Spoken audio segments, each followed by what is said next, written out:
আম্মা জান আয়েশা সিদ্দিকা রাদিয়াল্লাহু তাআলা আনহা আল্লাহর নবীকে জিজ্ঞাসা করেছিলেন, ইয়া রাসূলুল্লাহ, ইয়া হাবিবাল্লাহ, ওগো মায়ার নবী, হাসরের মাঠে সমস্ত নবীর উম্মতেরা একটি ময়দানে উঠবে, সমস্ত নবী রাসূলদের উম্মতেরা একটি মাঠের মধ্যে যদি উপস্থিত হয়, জমা হয়, আপনি আপনার উম্মতদেরকে কিভাবে চিনবেন? এতগুলো মানুষের ভিড়ে আপনার উম্মতকে কিভাবে চিনবেন?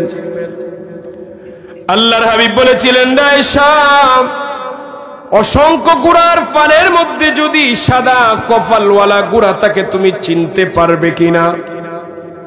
আম্মা জান আয়েশা বলেছিলেন, ইয়া রাসূলুল্লাহ, অনায়াসে চিনা যাবে, খুব সহজে তারে চিনা যাবে। দূর থেকে আলো লাগবে, আলাদা লাগবে, তার কপালটা সাদা।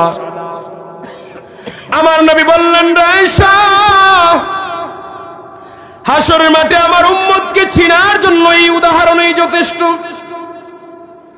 আমার যে সকল উম্মতেরা দুনিয়াতে নামাজ আদায় করবে, নামাজ কায়েম করবে, নামাজ আদায় করতে গিয়ে নামাজ আদায়ের পূর্বে যখন ওযু করবে, ওযু করতে গিয়ে শরীরের যতগুলি অঙ্গ দৌত করবে, নামাজ আদায় করতে গিয়ে যতগুলি অঙ্গ জমিনে ব্যবহার করবে, হাসরের মাঠে তাদের ওই অঙ্গগুলি থেকে নূরের আলো বাসতে থাকবে।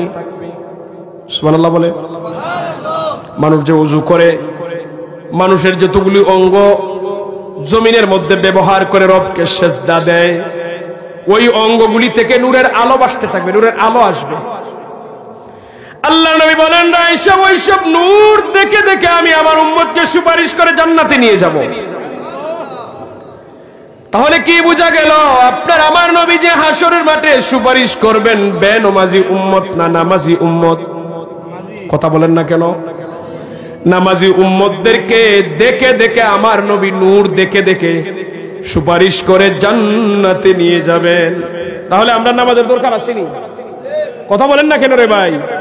নামাজের দরকার আছে, নামাজ অবশ্যই করতে হবে, নামাজ ছাড়া আমাদের উপায় নেই।